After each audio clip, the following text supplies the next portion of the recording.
예수님의 공생의 3년 반 동안 사역하신 곳은 주로 북쪽 갈릴리 그리고 남쪽 유대였습니다. 물론 사마리아도 베레아도 가서 사역을 하셨습니다만 주로 사역하신 것이 북쪽의 갈릴리, 남쪽의 유다였습니다.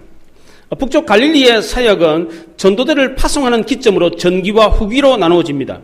갈릴리 북쪽 사역의 후반기에 접어들면서 예수님은 십자가 순환에 대한 대비를 할 필요가 있었습니다. 전반기에는 많은 무리들을 대상으로 사역을 하셨다면 후반기에는 소수의 제자들을 대상으로 사역을 하셨습니다. 예수님은 죽음을 준비하시기 위해서 후반기에 제자들에게 더 많은 시간을 할애하셨습니다. 특별히 3명의 제자들을 데리고 변화산에 오르셨는데 이것은 이 3사람만을 편애한 것이 아니었습니다. 이 3 제자들이 감당해야 될 특별한 사명이 있었기 때문입니다.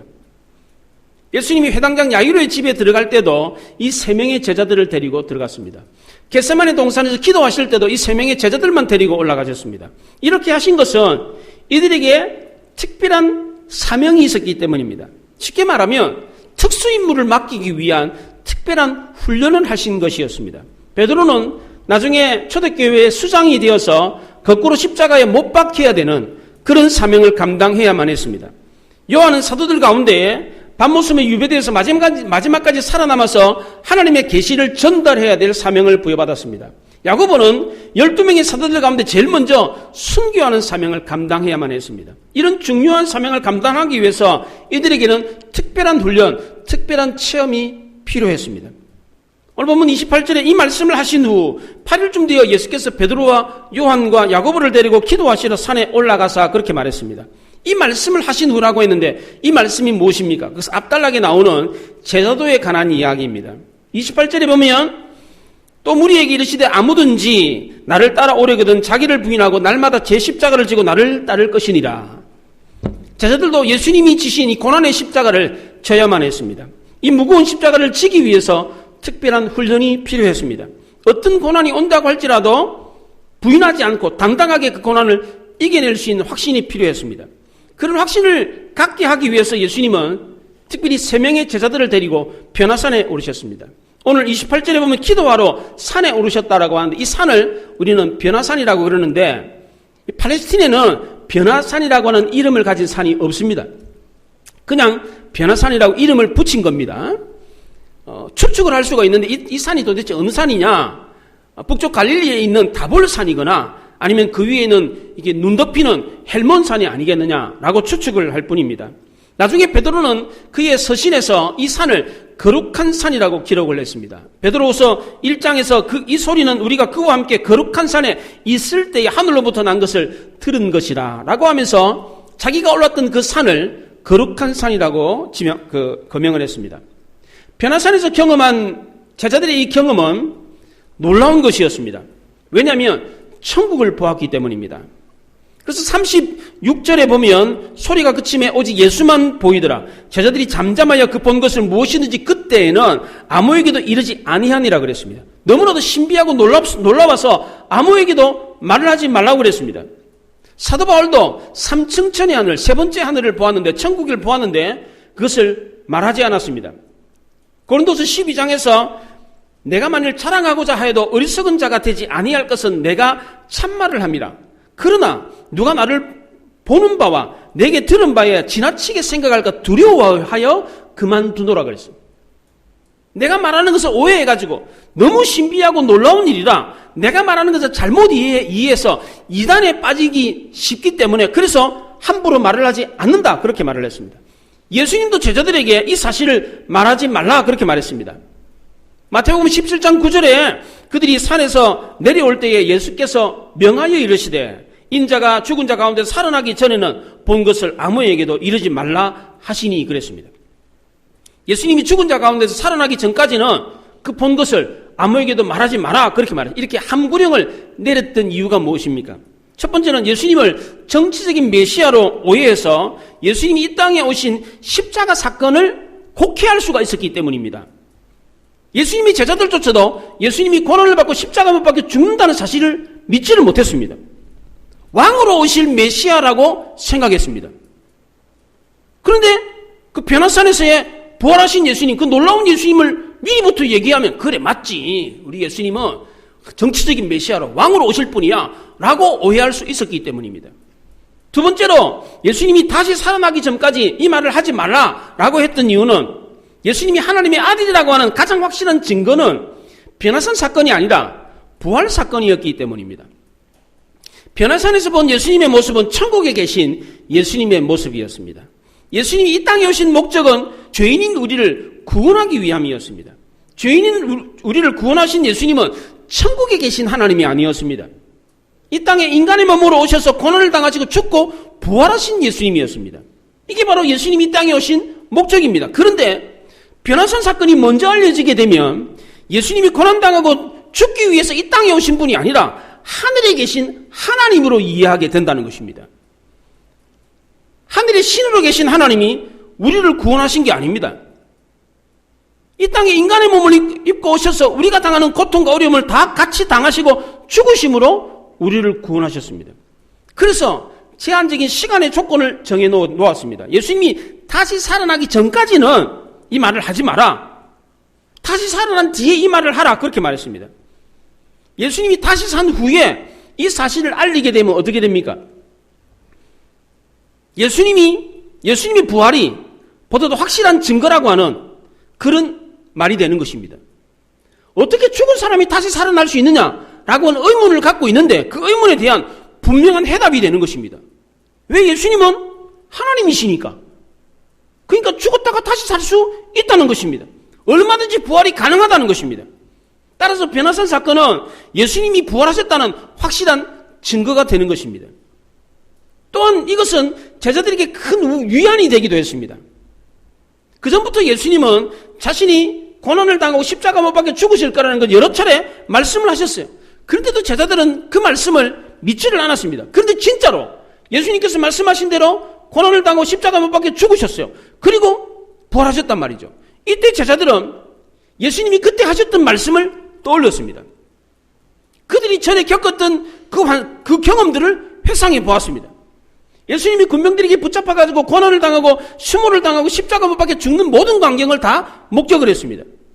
이때 제자들은 몹시 당황스럽고 무서워 떨었습니다. 그런데 예수님이 하신 말씀과 과거의 경험이 큰 도움이 되었습니다. 제자들은 완전히 패닉 상태였습니다. 정신이 나가버렸어요. 어떻게 할 바를 몰랐습니다.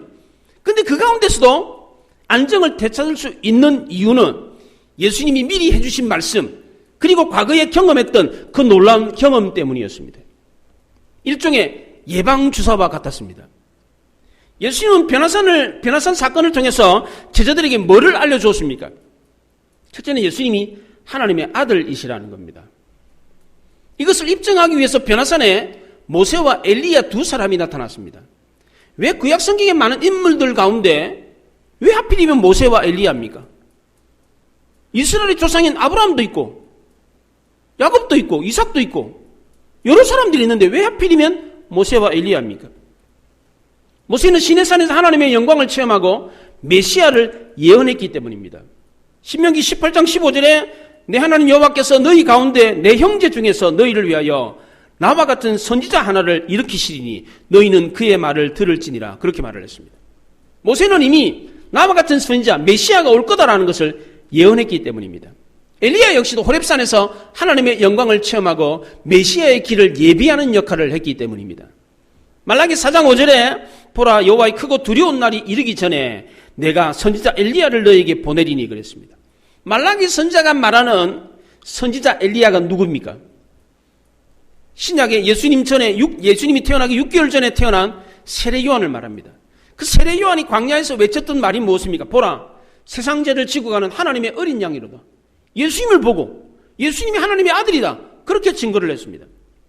둘째로 변화산 사건을 통해서 예수님이 제자들에게 알리고자 했던 것은 변화산 사건이 예수님의 죽음과 부활을 미리 예고하는 복선이었기 때문입니다. 누가는 이 복선이라고 하는 이 기법을 주로 자주 사용을 했습니다. 변화산에 나타난 모세와 엘리야는 예수님과 대화를 나눴는데 그 대화의 내용이 무엇입니까? 31절에 보면 예루살렘에서 별세하실 것을 말할세 그랬습니다. 장차 예수님이 예루살렘에서 고난을 당하고 별세한다, 세상과 이별한다 라고 하는 이야기를 나눴다는 것입니다. 이 장차라는 말은 막연한 미래를 말하는 것이 아니라 가까운 미래, 반드시 일어날 미래를 말하는 것입니다. 그 정해진 미래에 일이 일어날 건데 그 일이 무엇입니까? 별세라는 겁니다. 예수님이 세상과 이별할 거다라는 겁니다. 이 별세라는 말을 쓸 때에 원어로 엑소돈이라는 말을 썼어요. 엑소도스라는 말을 썼어요. 엑소도스가 뭡니까? 출애굽기를 엑소도스라고 합니다. 출애굽입니다. 예수님이 세상을 떠나는 것을 엑소도스, 출애굽이라고 말했습니다. 예수님이 죽음이고 이스라엘 백성들을 출애굽시킴으로 구원한 사건과 같다는 것입니다. 예수님이 죽으심으로 우리를 구원하신 것, 예수님이 세상과 이별하는 것은 그 우리를 구원하는 것이라는 겁니다. 모세와 엘리야는 예수님과 함께 이 이야기를 나눴습니다. 그럼 예수님은 죽으심으로 끝났느냐? 그렇지 않습니다. 그 예수님의 모습이 변화가 됐어요. 어떻게 변했습니까? 29절에 보면 기도할 때에 용모가 변화되고 그 옷이 휘어져 광채가 났다. 마태복음 12장에서는 앞에서 변형되어 그 얼굴이 해같이 빛나고 옷이 빛과 같이 휘어졌다. 그렇게 말했습니다. 천국에 계신 하나님의 아들로 변한 모습으로 나타났다는 것입니다. 장차 우리를 구원하기 위해서 십자가에 못 박혀 죽으실 것이지만 죽음의 권세를 이기고 부활하실 것이다 라는 것을 보여주었습니다. 제자들이 변화산에서 목격한 예수님의 모습은 천국의 모습이었습니다. 천국에 계신 예수님의 모습이었습니다. 너무나도 아름답고 황홀하기까지 한 천국의 모습이었습니다. 이게 꿈인지 생신지 분간이 안 됐습니다. 그래서 베드로가 뭐라 그럽니까? 여기 초막셋을 지읍시다. 그리고 하나는 예수님을 위해서, 하나는 모세를, 하나는 엘리야를 위해서 함께 여기서 삽시다. 자기가 무슨 말을 하는지도 모르고 제자들은 변화산에서 부활하신 예수님을 미리 보았습니다. 세 번째로 변화산 사건을 통해서 예수님이 제자들에게 알려주고자 하셨던 것은 이 놀라운 천국이 있음을 알고 어떤 고난이 닥친다고 할지라도 당황하지 말고 이겨내라는 것입니다. 특별히 베드로와 요한과 야고보에게만 이 놀라운 광경을 보여주게 된 것은 앞으로 이들이 어떤 고난과 어려움을 당한다고 할지라도 믿음을 갖고 이겨내라 라고 하는 뜻이었습니다. 사도 바울에게도 삼층천의 하늘, 천국을 보여줬던 이유가 똑같은 이유였습니다. 바울은 복음을 전하면서 굉장히 어려움을 많이 겪었습니다. 그 숱한 어려움을 이겨낼 수 있었던 이유는 뭐냐면 바울이 보았던 하늘의 영광이었습니다. 그 영광이 너무너무 크고 분명했기 때문에 어떤 고난과 어려움도 다 이겨낼 수 있었던 것입니다.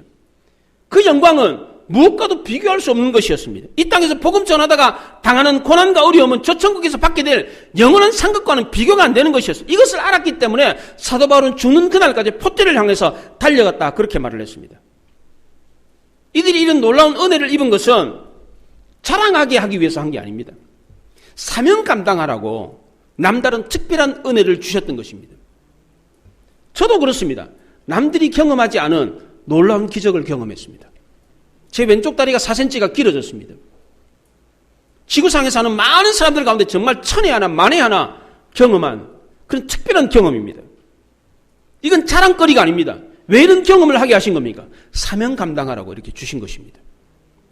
베드로와 요한과 야고보 그리고 바울에게 특별한 은혜를 베풀어 주셨던 것은 그들에게 특별한 사명이 있었기 때문입니다. 이걸 모르고 자기 자랑거리로 교만거리로 삼고 사명 감당하는 것을 소홀히 한다면 그들에게 베풀어 준 은혜는 하나님이 거두어 가버리는 것입니다.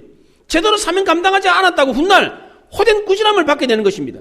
그래서 사도 바울은 고린도서 9장에서 내가 복음을 전할지라도 자랑할 것이 없으면 내가 부득불할 일임이라. 만일 복음을 전하지 아니하면 내게 화가 있으리라. 그렇게 말을 했습니다. 하나님의 은혜를 입은 사람들은 누구나 다 이런 큰 부담을 가지고 하나님이 맡기신 사명을 감당해야만 됩니다. 근데 나는 하나님의 은혜를 입은 게 없으니까 나는 그러면 사명 감당하지 않아도 되겠네? 이런 생각을 하실 분들이 혹 있을는지 모르겠습니다. 여러분들 중에 하나님의 은혜를 안 입으신 분이 계십니까? 나는 하나님의 큰 은혜를 입은 적이 없다. 이런 분이 계십니까? 기적을 경험한 사람만이 하나님의 은혜를 입은 겁니까? 베드로와 요한, 야고보, 바울처럼 천국의 환상을 보아야만이 큰 은혜를 입은 것입니까? 그렇지 않습니다. 사실 엄격하게 따지면 베드로, 야고보, 요한, 바울 이 사람보다 사실 우리가 더 큰 은혜를 입었습니다. 초대교회 당시의 성도들은 구약 성경, 신약 성경을 제대로 갖고 있지 않았습니다. 또 읽을 수도 없었습니다. 그들이 갖고 있었던 성경은 쪽복음이었습니다.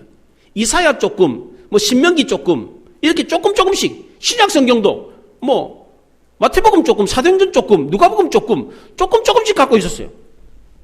그래서 구약 성경이 신약에 어떻게 인용이 되었는지, 그리고 신약의 성경이 구약에 어떤 의미를 갖고 있는지 이걸 제대로 알지를 못했습니다. 엄밀히 말해서 지금 우리는 베드로, 요한, 야고보 대신학자인 바울보다도 훨씬 더 성경을 많이 알고 성경을 더 깊이 이해하고 있습니다. 과거에는 우리를 구원하신 하나님의 특별 계시가 여러 개 있었습니다. 계시에는 일반 계시와 특별 계시가 있습니다. 일반 계시는 다른 계시로, 다른 말로 자연 계시라고 합니다. 자연을 통해서 하나님을 보여주는 것입니다. 그런데 이 계시를 통해서는 하나님을 알 수가 없습니다. 왜? 로마서 3장에 의인은 없나니 하나도 없고 깨닫는 자도 없고 찾는 자도 없고 다 지우서 의를 행하는 선을 행하는 자 하나도 없다고 말했기 때문입니다. 그래서 필요한 것이 바로 특별 계시입니다. 이 특별 계시를 다른 말로 구원 계시라고 합니다. 하나님이 인간을 구원하기 위해서 특별 계시를 주셨는데 이 특별 계시가 과거에는 여러 개였습니다. 연기 속에서, 구름 속에서, 가시떨기 불로, 또 천사를 통해서 하나님이 자신을 나타내 보였습니다. 기적과 표적을 통해서 하나님을 나타내 보였고, 또 직접 음성으로 하나님이 말씀하셔가지고 천국에 갈 사람들을 데려갔습니다. 오늘 본문의 35절에 나오는 특별 계시가 있습니다. 35절에 보십시오. 구름 속에서 소리가 나서 이르되 이는 나의 아들 곧 택함을 받은 자니 너희는 그의 말을 들으라. 이게 뭡니까? 특별 계시예요. 하나님이 직접 구름 속에서 나타나가지고 제자들한테 말씀을 들려줬습니다. 특별 계시입니다. 그럼 지금도 이런 특별 계시가 있습니까? 하나님이 직접 나타나가지고, 이 원자야, 응? 하나님의 말씀이다, 들으라. 너 예수 믿고 천국 와라. 이렇게 말합니까? 이렇게 말합니까? 그런 말이 있습니까? 여기저기서 막 구름 속에서 하나님의 소리가 들려가지고 지금도 하나님이 직접 말씀하셔가지고 자기 백성을 천국으로 데려갑니까? 그렇지 않습니다. 지금은 특별 계시가 유일하게 딱 하나 남았습니다. 그게 뭡니까? 성경 계시입니다. 왜 하나밖에 없습니까? 하나면 충분하기 때문입니다. 이 성경 계시가 완벽한 계시이기 때문에 그렇습니다. 성경 하나만 있으면 하나님을 알고 구원받기에 충분하기 때문에 그렇습니다. 이 놀라운 성경 때문에 우리는 그 어느 때보다도, 그 누구보다도 더 큰 은혜를 입고 있습니다. 하나님을 알고자 마음만 먹으면 누구든지 성경을 읽으며 하나님을 만날 수가 있습니다. 왜 그렇습니까? 디모데서 3장에 성경은 능히 너로 하여금 그리스도 예수 안에 있는 믿음으로 말미암아 구원에 이르는 지혜가 있게 하느니라 그랬기 때문입니다. 성경에는 능히 하나님을 알만한 지혜가 있기 때문입니다. 그래서 마음만 먹으면 정말 교회 다니는 사람들이 사기꾼인가 아닌가? 예수가 진짜 하나님의 아들인가 아닌가? 내가 한번 알아봐야 되겠다. 그리고 마음을 먹고 성경을 읽으면 알 수 있다는 거예요, 그게. 누구든지 성경만 펼치면 능히 하나님을 알 수 있다는 거예요, 이게. 그래서 지금 우리는 이 완벽한 성경을 통해서 그 어느 시대 그 누구보다도 비교가 안 될 정도로 특별한 하나님의 은혜를 입고 있는 것입니다. 그래서 우리는 모두 다 마태복음 25장에 나오는 그 달란트 비유에 나오는 그 비유에 5달란트 받은 종과 같다는 것입니다. 가장 큰 은혜를 입고 있어요. 누구보다도 천국에 대해서 하나님의 말씀에 대해서 잘 알고 있습니다. 구약시대 성도들은 어쩌다가 한번 구름 속에서 말씀하시는 하나님의 음성을 듣고 천국에 대한 소망을 가지고 살았습니다. 이스라엘 왕정시대는 하나님의 말씀이 희귀했습니다. 얼마나 하나님의 말씀이 희귀했던지 요시야 왕 때에 대제사장 hil기야가 성전을 수리하다가 두루마리 성경을 발견했습니다. 우연히. 이게 뭔가 펼쳐보니까 성경이에요. 그 서기관 사반한테 읽으라고 그랬더니 왕이 그 성경을 읽는 소리를 듣고서는 옷을 찢고 막 통곡을 했어요. 주위에 있는 사람들이 그 성경을 듣고 성경 말씀을 듣고 울었다는 거예요. 펑펑 울었다는 거예요. 하나님의 말씀을 쉽게 들을 수가 없었어요. 초대교회 성도들도 마찬가지였습니다. 어쩌다가 한번 사도들이나 성경학자가 와가지고 쪽복음, 마태복음 조금, 누가복음 조금 이거 가져와가지고 읽어주는 게 고작이었습니다. 그 형편없는 그 완전한 복음도 아닌 쪼가리 요거 조금 저거 조금 들려주는 그 말씀을 들으려고 천리길을 마다하고 사람들이 몰려들었습니다. 카타콤에 모여서 토굴 속에 모여가지고 하나님의 말씀을 들으려고 그랬습니다. 한국교회 초창기도 마찬가지였습니다. 한국교회 초창기에 교회 목사들이 다 없었어요. 목사가 뭐예요? 전도사들도 없었어요. 그래서 성경학자, 성경신학교 나온 사람들, 성경고등학교 나온 사람들이 있었어요. 그런 사람들이 마을을 돌아다니면서 성경을 읽어주고 설교를 했어요. 그게 불과 30년, 40년 전이에요. 그런데도 불구하고 사람들이 그 말씀 들으려고 막 구름대처럼 교회로 몰려들고 그랬다고요. 근데 지금은 어때요? 마을마다 교회 없는 데가 없어요. 성경 없는 교회가 없어요. 목사 없는 교회가 없다고요. 중세시대까지만 해도 사람들은 거의 대부분 다 까막눈이었습니다. 성경을 가지고 있는 사람도 없었고 성경이 있어도 성경을 읽을 수 있는 사람조차도 없었습니다. 그런데 지금 우리는 어떻습니까? 다 성경을 가지고 있습니다. 누구나 다 성경을 읽을 수가 있습니다. 성경을 볼 수도 있고 성경을 들을 수도 있습니다. 성경을 읽어주는 프로그램이 있어요. 성경을 볼 수 있는, 그림으로 볼 수 있는 그런 기회도 많습니다. 그야말로 은혜의 홍수 시대에 살고 있습니다. 얼마든지 마음만 먹으면, 귀만 기울이면 하나님의 말씀을 들으시고 하나님을 만날 수가 있습니다. 오늘날 우리 시대를 가리켜서 그래서 은혜 시대라고 합니다. 하나님의 은혜가 폭포수처럼 쏟아지는 시대입니다. 그런데 이런 은혜가 넘치는 시대에 은혜를 받는 사람이 없다는 거예요. 희귀하다는 거. 왜 그래요? 과거의 말씀이 희귀했던 시대에는 그렇게 말씀이 없었는데도 불구하고 은혜 받는 사람들이 많았는데, 한국교회 초창기에 교회마다 목사도 없었는데, 전도사도 제대로 없었는데 은혜 받는 사람들이 그렇게 많았는데, 지금 대한민국의 한국교회는 목사 없는 교회가 없어요. 성경 없는 교회가 없다고요. 얼마든지 성경을 들을 수 있는데 은혜 받는 사람이 없단 말이에요. 왜 그렇습니까? 하나님의 말씀을 소음처럼 듣기 때문에 그렇습니다. 저는 하나님 말씀 전할 때 좀 부드럽게 전하고 싶어요. 제가 전하는 말씀이 좀 굉장히 이렇게 날카로워요. 참 부드럽게 좀 온유하게 전하고 싶은데 그러지 못해서 죄송해요. 그렇지만 이 하나님 말씀을 소음처럼 들으면 안 돼요. 이 말씀을 귀한 줄 모르기 때문에 그래요. 여기저기 널려 있으니까 얼마든지 마음만 먹으면 성경 들을 수 있다, 성경 읽을 수 있다라고 생각하기 때문입니다. 지금 당장 성경 안 읽으면 큰일 난다라고 생각을 안 해요.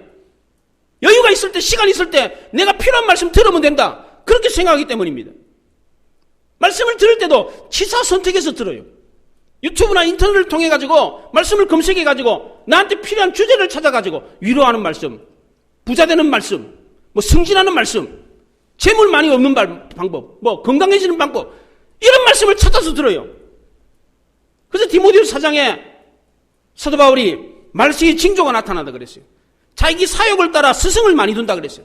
말씀을 가려서 그런 말씀 해주는 사람들을 찾아서 자기가 듣고 싶은 말씀 듣는 시대가 온다는 거예요. 그게 말세라는 겁니다.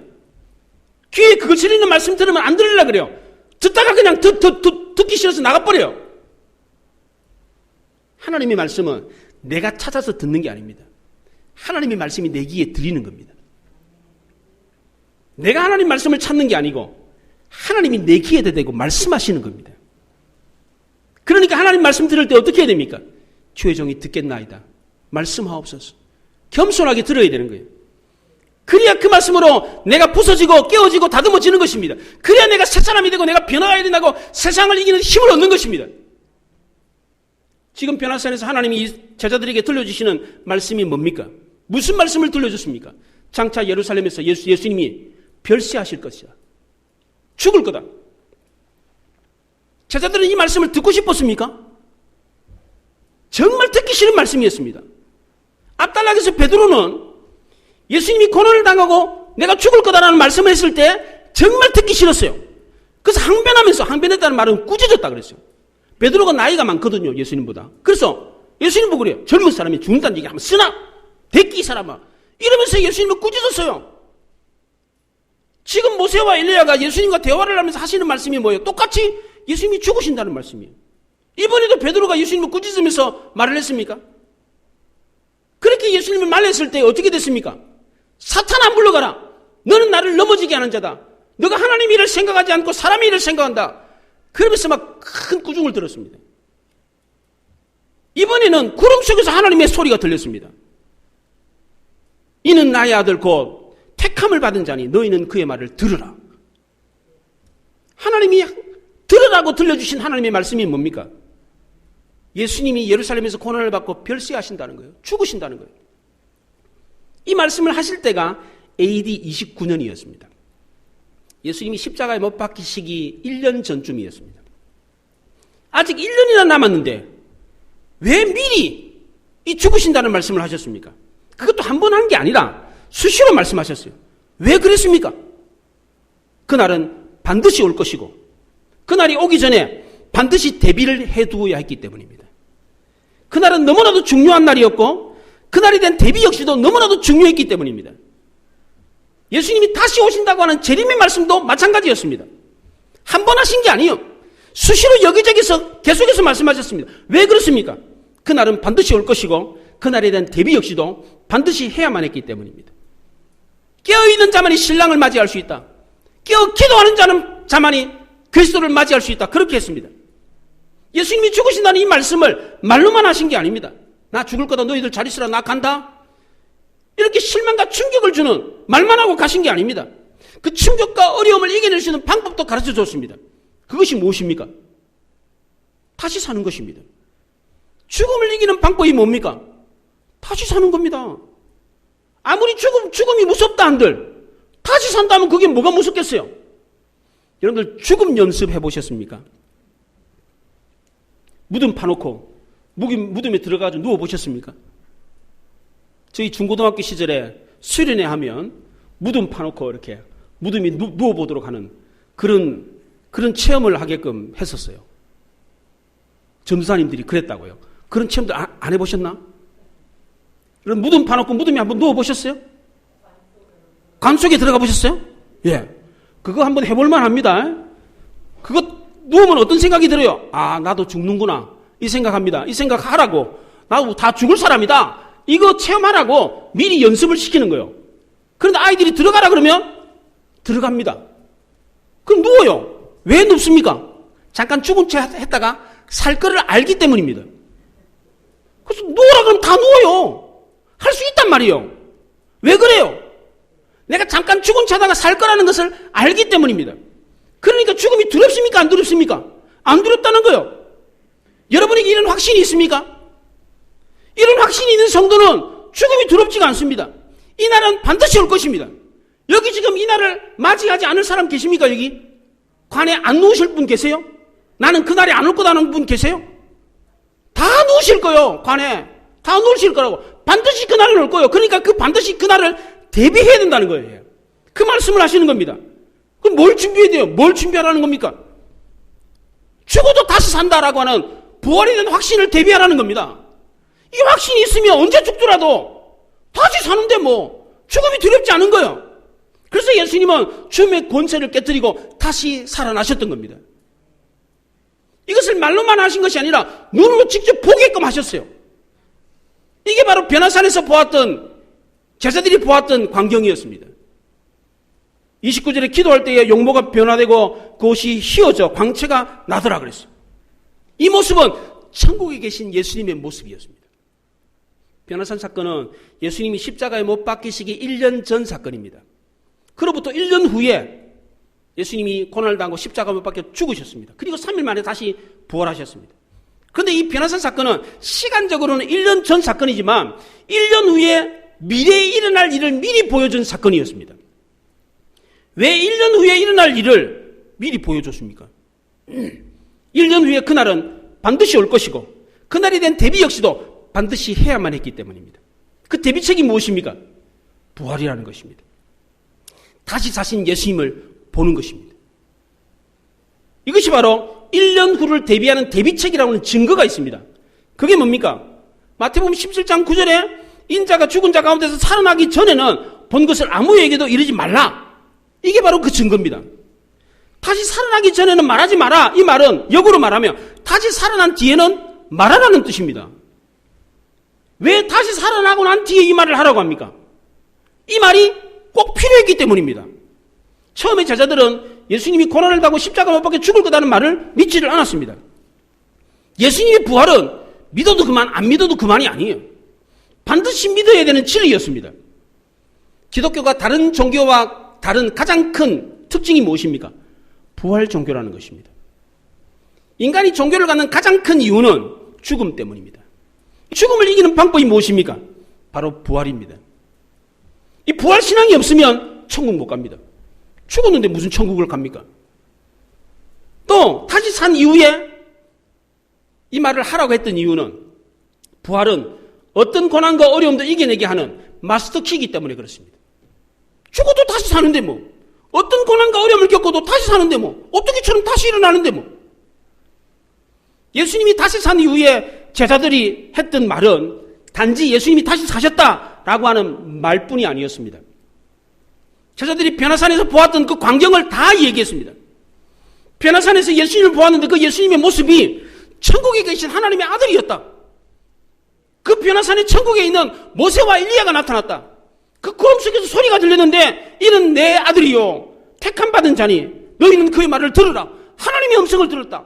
그러니까 예수님이 십자가 못 박혀 죽으셨지만 다시 살아난 게 분명하다. 예수님이 부활은 맞다.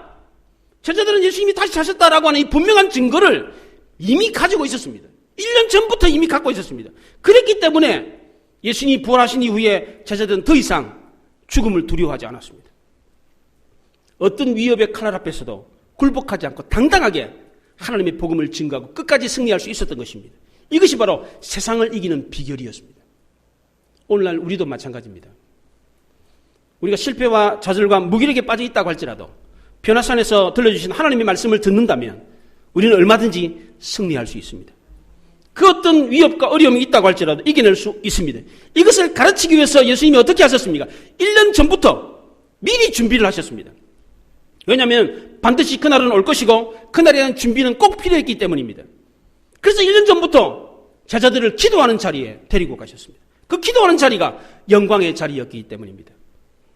우리도 기도하면 하나님의 영광을 경험할 수 있습니다. 우리도 기도하면 하나님의 음성을 들을 수가 있어요. 천국에 계신 하나님을 볼 수가 있습니다. 부활하신 주님을 만날 수가 있습니다.